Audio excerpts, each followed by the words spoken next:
ಜೀವನದಲ್ಲಿ ಅತಿ ಕಠಿಣ ಸಂದರ್ಭಗಳು ಎದುರಾದಾಗ ಮನುಷ್ಯನ ಯಾವುದೋ ಮೂಲೆಯಲ್ಲಿ ಎಲ್ಲವೂ ಒಳ್ಳೆಯದಾಗುತ್ತದೆ ಎಂಬ ಧ್ವನಿ ಬರುತ್ತದೆ.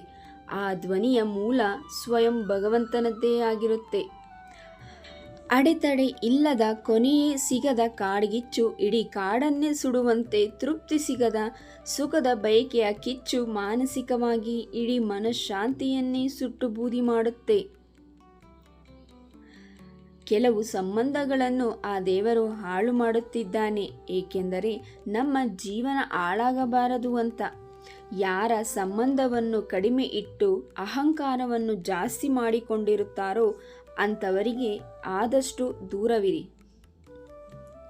ನೇರವಾಗಿ ಇದ್ದದ್ದನ್ನು ಇದ್ದ ಹಾಗೆ ಮಾತನಾಡಿ ನೋಡಿ, ನಿಮ್ಮ ಜೊತೆಯಲ್ಲಿ ಯಾರೂ ಇರುವುದಿಲ್ಲ. ಸುಳ್ಳು ಹೇಳುತ್ತಾ ಇಲ್ಲದಿದ್ದನ್ನು ಕಲ್ಪಿಸಿಕೊಂಡು ಹೇಳಿ ನೋಡಿ, ನಿಮ್ಮ ಸುತ್ತಮುತ್ತ ದೊಡ್ಡ ಗುಂಪೇ ಇರುತ್ತೆ. ನನಗೆ ಯಾರು ಕೆಟ್ಟದ್ದನ್ನು ಮಾಡಿದ್ದಾರೆ ಅದು ಅವರ ಕರ್ಮ. ನಾನು ಯಾರಿಗೂ ಕೆಟ್ಟದ್ದನ್ನು ಬಯಸದೇ ಇರುವುದೇ ನನ್ನ ಧರ್ಮ. ತನ್ನ ಗುಟ್ಟನ್ನು ಯಾರೊಂದಿಗೂ ಹೇಳಿಕೊಳ್ಳಬೇಡಿ, ಏಕೆಂದರೆ ಜೀವನದಲ್ಲಿ ಯಾವ ಮಿತ್ರ ಯಾವಾಗ ಶತ್ರುವಾಗುತ್ತಾರೆ ಎಂದು ಹೇಳಲು ಸಾಧ್ಯವಿಲ್ಲ. ಸಂಪತ್ತಾಗಲಿ ಗೌರವವಾಗಲಿ ಮೊದಲು ಕೊಡುವುದನ್ನು ಶುರು ಮಾಡಿ, ಅದು ತಾನಾಗಿಯೇ ಮರಳಿ ಬರುತ್ತೆ. ಎಲ್ಲಿ ಯಾರ ಹೆಸರಿನಲ್ಲಿ ಅನ್ನವಿರುವುದೋ ಸಮಯ ಅವರನ್ನು ಅಲ್ಲಿಗೆ ಕರೆದುಕೊಂಡು ಹೋಗುತ್ತೆ. ಯಾರು ಯಾರೋ ಕೊಟ್ಟಿದ್ದನ್ನು ತಿನ್ನುವುದಿಲ್ಲ, ತನ್ನ ಅದೃಷ್ಟದಲ್ಲಿ ಇರುವುದನ್ನು ತಿನ್ನುತ್ತಾರೆ. ಅರ್ಜುನ ಶ್ರೀಕೃಷ್ಣನನ್ನು ಕೇಳಿದ, ಮಾಧವ, ಜೀವನ ಎಂದರೇನು? ಕೃಷ್ಣ ನಗುತ್ತಾ ಹೇಳಿದ, ನಾಳೆ ಎಂಬುದು ಶತ್ರು, ಇವತ್ತು ಎಂಬುದು ಸಂಬಂಧಿಕರು, ಈಗ ಎಂಬುದೇ ಮಿತ್ರ, ಈ ಕ್ಷಣ ಎಂಬುದೇ ನಮ್ಮದು. ದೀಪ ಶ್ರೀಮಂತನ ಮತ್ತು ಬಡವನ ಮನೆಯಲ್ಲಿ ಅಷ್ಟೇ ಬೆಳಕನ್ನು ಕೊಡುತ್ತದೆ. ನಮ್ಮ ಸ್ವಭಾವ ಕೂಡ ದೀಪದಂತಿರಬೇಕು. ಎಲ್ಲಿ ಹೋದರೂ ಹೇಗೆ ಇದ್ದರೂ ನಮ್ಮತನ ಹಾಗೂ ನಮ್ಮನ್ನು ನಂಬಿದವರನ್ನು ನೋಡಿಕೊಳ್ಳಬೇಕು. ಜೀವನ ಎರಡು ಕ್ಷಣಿಕ. ಬದುಕಿರುವವರೆಗೂ ಪ್ರೀತಿಸಿ, ಒಳ್ಳೆಯ ಮಾತುಗಳನ್ನಾಡಿ, ಒಳ್ಳೆಯದನ್ನೇ ಬಯಸಿ. ಬೇರೆಯವರು ಮೇಲೆ ಹೊಟ್ಟೆ ಕಿಚ್ಚು ಪಡುವ ವ್ಯಕ್ತಿ, ಬೇರೆಯವರನ್ನೇ ದ್ವೇಷಿಸುವ ವ್ಯಕ್ತಿ, ಅನುಮಾನ ಪಡುವ ವ್ಯಕ್ತಿ, ಆ ಸಂತುಷ್ಟ ವ್ಯಕ್ತಿ, ಪರಾಶ್ರಿತ ವ್ಯಕ್ತಿ ಯಾವಾಗಲೂ ಸುಖಿಯಾಗಿರುತ್ತಾನೆ. ಆಯಸ್ಸು, ಕೆಲಸ, ಸಂಪತ್ತು ಮತ್ತು ವಿದ್ಯೆ ಮತ್ತು ಸಾವು ನಾವು ತಾಯಿಯ ಹೊಟ್ಟೆಯಲ್ಲಿರುವಾಗಲೇ ಇದು ನಿರ್ಧರಿಸಲ್ಪಟ್ಟಿರುತ್ತದೆ.